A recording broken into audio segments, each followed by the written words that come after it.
On a crisp September morning in 1486, the bells of Winchester rang with joyful urgency. Queen Elizabeth of York had given birth to a boy, not just any child, but the firstborn son of King Henry VII, a monarch whose very rule was founded on both bloodshed and hope. The infant was named Arthur, a name steeped in legend, chosen with great care by a king who understood the power of myth. Only a year earlier, Henry Tudor had seized the crown of England by defeating Richard III at the Battle of Bosworth Field, ending decades of civil strife known as the Wars of the Roses. To secure his fragile claim, he married Elizabeth of York, thus uniting the warring houses of Lancaster and York. But the union was more than political. It was also symbolic. Henry's advisors were keen to link the new dynasty to the ancient, almost mystical line of British kings. In a brilliant stroke of propaganda, they invoked the legacy of King Arthur. Naming their son Arthur and having him born in Winchester, a city long associated with Camelot, was no accident. Chroniclers of the time, guided by royal advisors, boldly identified Winchester as the ancient seat of Arthurian power. It was as if the legendary king had returned to restore order and glory to a battered realm. Arthur's birth marked more than a dynastic milestone. It was a moment that stirred the collective imagination of a nation. Ballads were sung, prayers were offered, and a nation dared to believe in a brighter, more unified future. His baptism took place at Winchester Cathedral, overseen by Bishop John Alcock, with grand ceremony and solemn vows. Among his godparents were noble and familiar names: Thomas Stanley, the king's stepfather, and Elizabeth Woodville, his maternal grandmother and former Queen of England. From the beginning, Arthur's life was destined to carry the weight of expectation. His household was established early, befitting a Prince of Wales, and he was raised apart from his parents under the care of trusted courtiers, including Elizabeth Darcy, who had served the children of Edward the Fourth. His cradle was surrounded not only by royal luxury, but also by the quiet burden of prophecy. In his earliest days, the young prince represented peace, a living symbol of England's rebirth after years of bitter division. For Henry VII, the child was more than heir. He was proof that the new order was divinely favored, that the Tudors were not mere usurpers, but restorers of harmony. The name Arthur whispered of ancient greatness, and the baby's every breath seemed to carry the promise of England's future. But the reality of kingship is rarely so poetic. Though cloaked in legend, Arthur Tudor would live a life shaped by power, diplomacy, and tragedy. As we trace his brief but fascinating story, we uncover not only the life of a prince, but the roots of a dynasty, one that would transform England forever. Arthur Tudor's early years unfolded within the protective walls of royal estates, far from the intrigue of court politics, but never free from the weight of his destiny. As the eldest son of Henry VII and Elizabeth of York, he embodied the union of two great houses and the hope of a newly unified England. Yet behind the polished titles and silken robes lay the life of a boy shaped by ancient expectations and modern strategy. From the moment he was born, Arthur bore royal titles. He was not only Prince of Wales, but also Duke of Cornwall and Earl of Chester, lofty distinctions bestowed to affirm his place as heir apparent. His status was formalized in 1490 in a lavish ceremony at Westminster Palace. That same year, he was granted his own household, a mark of princely independence. Though still a child, Arthur now lived apart from his parents, surrounded by tutors, courtiers, and servants devoted solely to his growth. Among his earliest mentors were scholars of great reputation. His curriculum was rigorous, rooted in Latin, theology, classical literature, and courtly manners. Alongside these subjects, Arthur studied rhetoric and diplomacy, preparing him for a future role on the European stage. He also trained in the art of chivalry, mastering swordplay, horseback riding, and the noble dances of the time. His education was as much about perception as preparation. The young prince had to be seen as wise beyond his years. Though history has often painted Arthur as frail, modern historians challenge this image. Rumors of ill health can be traced to a single ambiguous letter, written when he was only 5 years old. Yet no contemporary accounts suggest that Arthur was physically weak. In fact, Observers at the Spanish court later described him as tall, well-proportioned, and striking with a resemblance to his brother Henry, who would go on to become one of England's most iconic kings. Arthur was known not just for his intellect, but also for his gentle nature. Courtiers spoke of his kind heart, his courteous manner, and his affection for his siblings. He was particularly close to his sister Margaret and his younger brother Henry, whose future would be forever altered by Arthur's fate. Though groomed to be king, Arthur carried his burdens with grace, rarely showing signs of the pressure placed upon him. In 1489, at just 3 years old, Arthur was made a Knight of the Bath, a traditional honor reserved for those of royal blood. His induction into the prestigious Order of the Garter followed soon after, held at St. George's Chapel in Windsor, a ceremony steeped in symbolism and medieval grandeur. With every accolade, Arthur's image as England's next great king was further cemented. Even as a boy, Arthur was entrusted with responsibility. In 1490, he was appointed Warden of the Marches, charged with the defense of England's volatile northern border with Scotland. While the real power lay with experienced deputies like the Earl of Surrey, the title reflected the kingdom's intent. Arthur would not be a passive heir, but an active figure in governance and security. By his early teens, Arthur had grown into a poised, educated, and admired young prince, one whose life seemed destined to fulfill the legend his name evoked. Yet as his responsibilities grew, so too did the plans to secure his legacy. A marriage was on the horizon, and with it, the future of England would be set in motion. As Arthur grew into adolescence, the eyes of Europe turned toward England's young heir. His education was complete, his status affirmed, and now came the next great duty of any royal prince marriage. For King Henry VII, Arthur's union was not merely a family matter, it was the cornerstone of his foreign policy. The match would bind England to one of the most powerful dynasties on the continent, the Catholic monarchs of Spain. In March 1489, a treaty was signed at Medina del Campo, securing an alliance between England and Spain. The key to this agreement was the future marriage of Prince Arthur to Catherine of Aragon, the youngest daughter of Ferdinand II of Aragon and Isabella I of Castile. Though both children were still in their infancy, the political implications were immense. A dowry of 200,000 crowns was agreed upon, and correspondence between the two courts continued for over a decade. As the years passed, anticipation grew. The betrothal was reaffirmed in 1497, and a proxy marriage, a ceremonial union performed in the absence of one spouse, took place in 1499. In a touching letter written around that time, Arthur referred to Catherine as "my most beloved wife," expressing eagerness to meet her and embrace their shared destiny. Though the words were penned in Latin, the language of the educated elite affection and formality danced delicately together on the page. At long last, in October 1501, Catherine arrived in England. She had traveled across mountains and sea to reach her new home, greeted with fanfare and ceremony. Her first meeting with Arthur occurred at Dogmersfield in Hampshire. The moment was scripted by diplomats, but for the young couple, it was likely filled with nerves. They had exchanged letters, but their spoken Latin, shaped by different accents and schooling, made communication awkward. Still, both were determined to make the best of their union. On 14th of November 1501, Arthur and Catherine were married at St. Paul's Cathedral in London. The event was nothing short of majestic. Dressed in white satin, the bride and groom exchanged vows beneath a canopy of gold, surrounded by the nobility of England and foreign dignitaries. The ceremony was led by Henry Dean, Archbishop of Canterbury, and was followed by days of celebration, feasting, and music. Perhaps most notable and most whispered about in years to come was the bedding ceremony, a medieval tradition orchestrated by Arthur's formidable grandmother.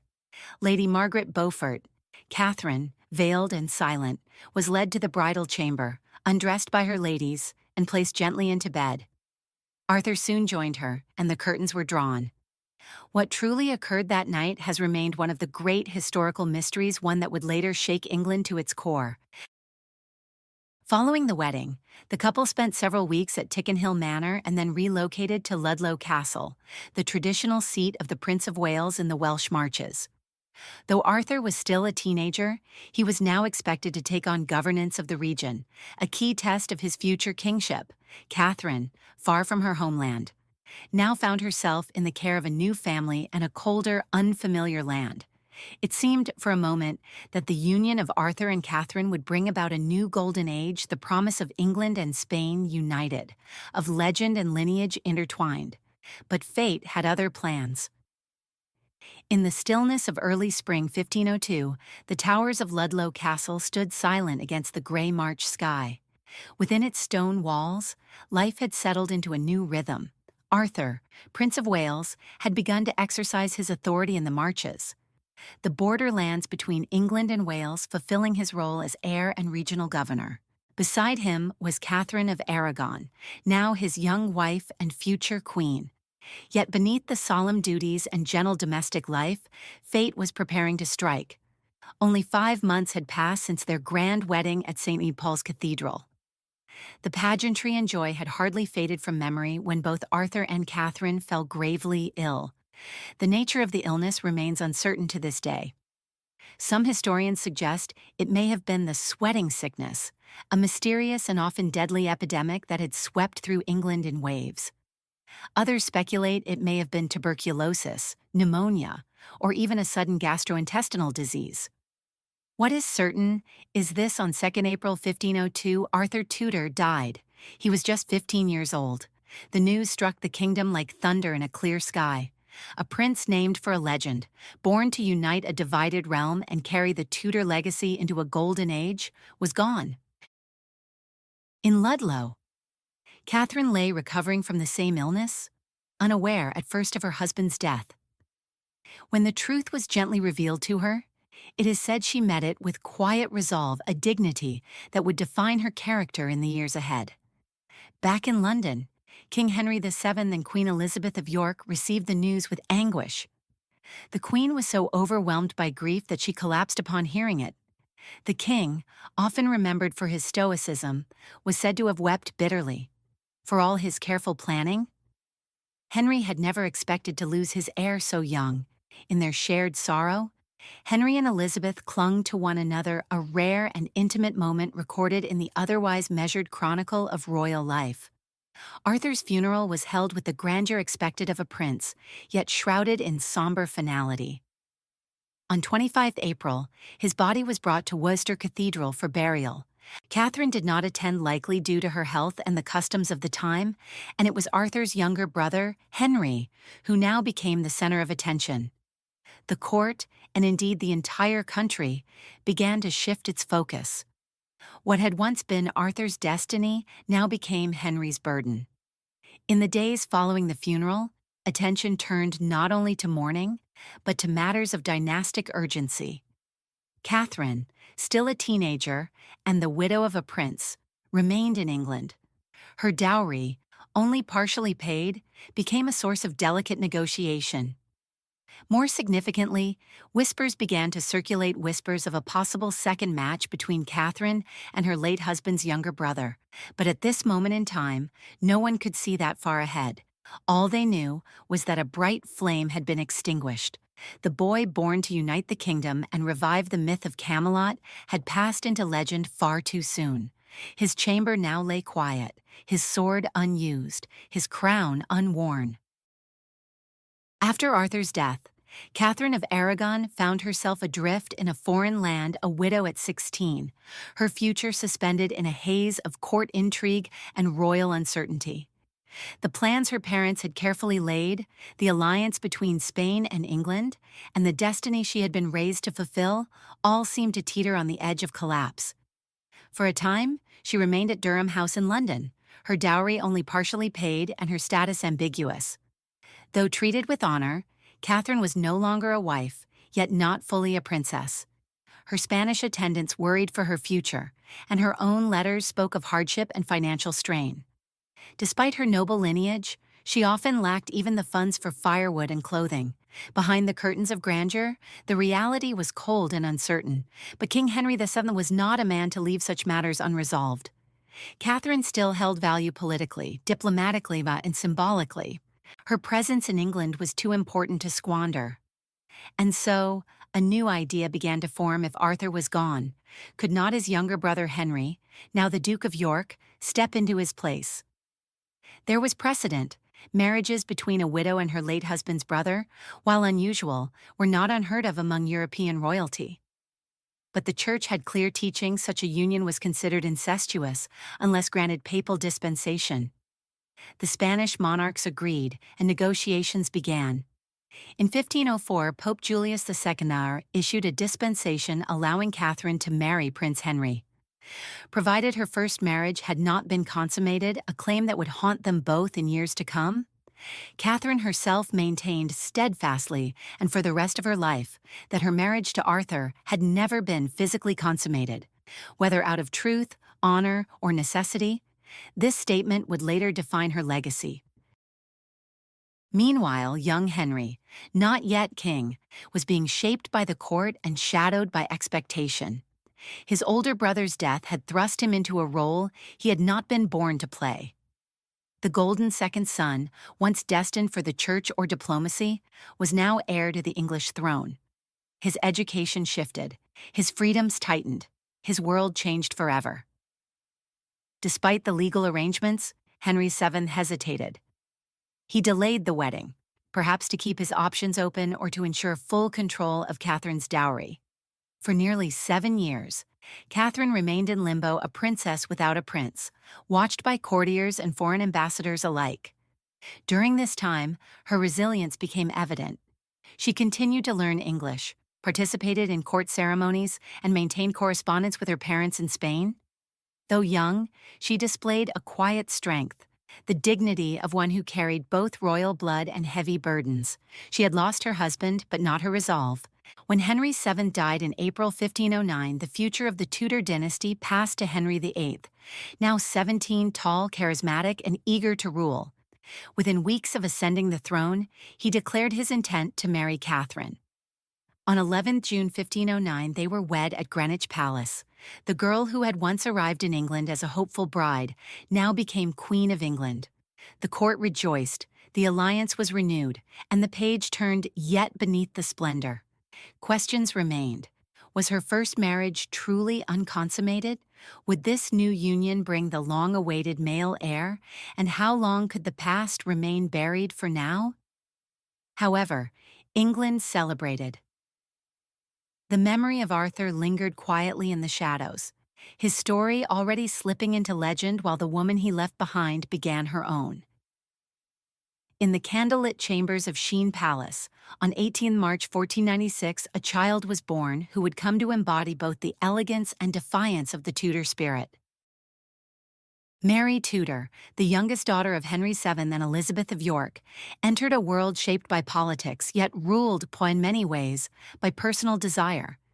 From the start, Mary was different, graceful, spirited, and possessing a beauty widely admired across Europe.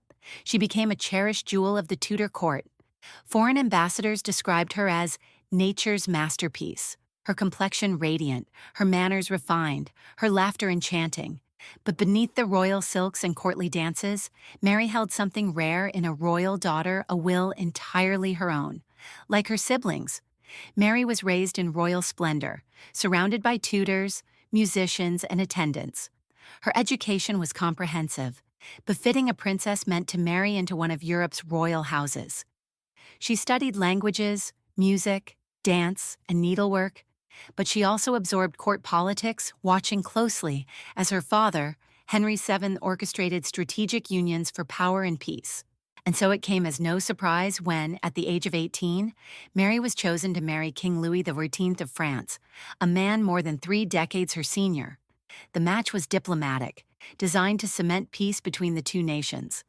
Mary accepted her duty, but only after securing a solemn promise from her brother, Henry VIII, now king, that she would be allowed to choose her next husband, should she outlive the French king. The wedding took place on 9 October 1514 in Abbeville, France. Mary was accompanied by a small English entourage, including her trusted lady-in-waiting, Lady Guilford, draped in royal fabrics. She stood beside Louis, a king desperate for a male heir and wearied by age. The French court received her with admiration, but Mary's time as Queen of France would be brief. Just 3 months later, on 1st January 1515, Louis XIII died, leaving Mary a widow at 19. Whispers quickly spread. Some claimed the king had overexerted himself in the marriage bed. Others pointed to his lingering ailments. Whatever the cause, Mary was now a young dowager queen in a foreign court, vulnerable to the ambitions of others. Back in England, her brother Henry VIII had already begun contemplating her next match, one that would benefit his crown. But Mary had other plans. Her heart belonged to Charles Brandon, Duke of Suffolk, a close friend of the king, and a man of charm, strength, and loyalty. Against every rule of royal decorum, Mary and Charles defied expectation. While still in France, they married in secret at the Hôtel de Cluny in Paris, witnessed by only a few trusted souls. When news of their elopement reached Henry VIII, fury followed. Brandon had married a royal princess without the king's consent, a crime bordering on treason. Only Henry's affection for his sister and the skilled diplomacy of Cardinal Wolsey spared them from ruin. Instead of execution, the couple were fined a staggering $24,000, a king's ransom paid in installments over years. Their marriage was officially recognized at Greenwich Palace in May 1515 and eventually received papal approval. Mary and Charles built a life together far from court intrigues, often residing at Westhorpe Hall in Suffolk. There, Mary raised their children, including her daughter Frances Brandon, who would one day become the mother of Lady Jane Grey, the tragic 9 Days Queen. Though often referred to as the French Queen at the English court, Mary's true legacy was forged not through diplomacy or lineage, but through love, love pursued in defiance of expectation, in the face of consequence, and with the full fire of her Tudor blood. In the summer of 1503, the streets of Edinburgh stirred with rare anticipation. Trumpets called out from castle walls, garlands hung from windows, and curious crowds gathered to glimpse the future Queen of Scotland, a 13-year-old English princess, riding north toward a new destiny. Margaret Tudor, the eldest daughter of Henry VII and Elizabeth of York, was about to become a royal bride in a land both foreign and watchful. Her marriage to James IV of Scotland had been arranged as a gesture of peace, the Treaty of Perpetual Peace. They called it, between England and Scotland, two kingdoms often at odds. For Margaret, the journey north was not simply ceremonial. It marked a lifetime of balancing loyalties between her birth family and the one she was about to join. James IV was everything a Renaissance monarch aspired to be: educated, charismatic, and full of charm. Despite fathering several illegitimate children before his marriage, he welcomed Margaret with warmth and care. Their wedding, held at Holyrood Abbey, was a splendid affair, filled with music, dancing, and pageantry. For a time, Margaret believed she had entered a life of balance, a marriage rooted in diplomacy, but blooming into affection. As Queen of Scotland, she embraced her role with elegance, fluent in fashion, etiquette, and courtly arts. Margaret impressed the Scottish nobility. She dressed in the finest imported silks and carried herself with regal poise. Letters to her family in England reveal both homesickness and pride. She missed her siblings, especially Henry, but she also understood the power her presence brought to the Scottish throne. In 1509, her brother ascended the English throne as Henry VIII. Meanwhile, in Scotland, Margaret gave birth to a son, James V, and heir to 2 crowns. It was a moment of hope, of unity whispered across borders. But peace, like the thistle and rose, proved delicate. Tensions rose when Henry VIII, hungry for glory, went to war with France, dragging centuries-old alliances back into motion. Bound by the Auld Alliance, James IV declared war on England. Despite Margaret's desperate pleas, she warned him, begged him not to march south, but duty and pride prevailed. The result was catastrophe. At the Battle of Flodden in September 1513, James IV and much of Scotland's nobility fell. Over 10,000 men were killed in a single bloody day, and Margaret, now widowed at 23, was left to rule as regent for her infant son. Grief did not break her. With remarkable resolve, Margaret secured Stirling Castle for the young king and declared herself his protector. Her late husband's will had named her regent, provided she did not remarry. But in a kingdom governed by men and factions, her authority was constantly tested. In a move driven by both political necessity and emotional need, Margaret married Archibald Douglas, Earl of Angus, a decision that cost her the regency. Soon after, internal conflict erupted. The Scottish nobility turned against her, and the powerful Duke of Albany returned from France to seize control of the government and of her son. Margaret fled across the border to England, heavily pregnant and heartbroken. There, she gave birth to a daughter, Margaret Douglas, who would one day play a role in uniting the crowns of England and Scotland. Though defeated for now, the Queen of Scots was not one to disappear quietly. In the grand tapestry of Tudor history, rich with kings, queens, battles, and betrayals, certain threads shimmer brightly while others fade quietly into the background. Yet behind every Henry Zai, every Elizabeth, were those whose lives shaped the dynasty just as deeply, even if history chose to whisper rather than sing their names. Among them was Princess Elizabeth, the second daughter of Henry VII and Elizabeth of York. Born in 1492, she arrived in a world still holding its breath after years of civil war. Though a child of peace, she would not live to see her fourth birthday. In September 1495, little Elizabeth died unexpectedly at Eltham Palace, her illness so sudden that the royal couple away at Sheen were not even summoned before her passing. She was laid to rest in Westminster Abbey, her tomb modest but mourned. A marble chest marked her brief life, once inscribed with prayers and love, now faded by time. Then there was Prince Edmund, born in 1499, a glimmer of promise in the king's growing family. He was granted the title Duke of Somerset, named after his grandfather, Edmund Tudor, Earl of Richmond. Like his siblings, Edmund was nurtured in the royal nursery at Eltham, alongside his brother Henry and sister Mary. But in the summer of 1500, a deadly plague crept across England. The royal children were moved to Hatfield, far from London's crowded streets, in hopes of keeping them safe. It was in that quiet refuge, however, that tragedy struck again. Edmund died, not yet 2 years old. No elaborate tomb marks his resting place. Only records of his solemn funeral, the velvet-draped chariot, the torchlit procession through London. The grief that followed remained to speak his name. Even Elizabeth of York, the Queen herself, met a sorrowful end. In 1503, after giving birth to their final child, a daughter named Catherine, she died of postnatal complications at the Tower of London. Her death devastated Henry VII, the Queen who had united York and Lancaster, whose beauty and grace helped legitimize a fragile throne, was gone.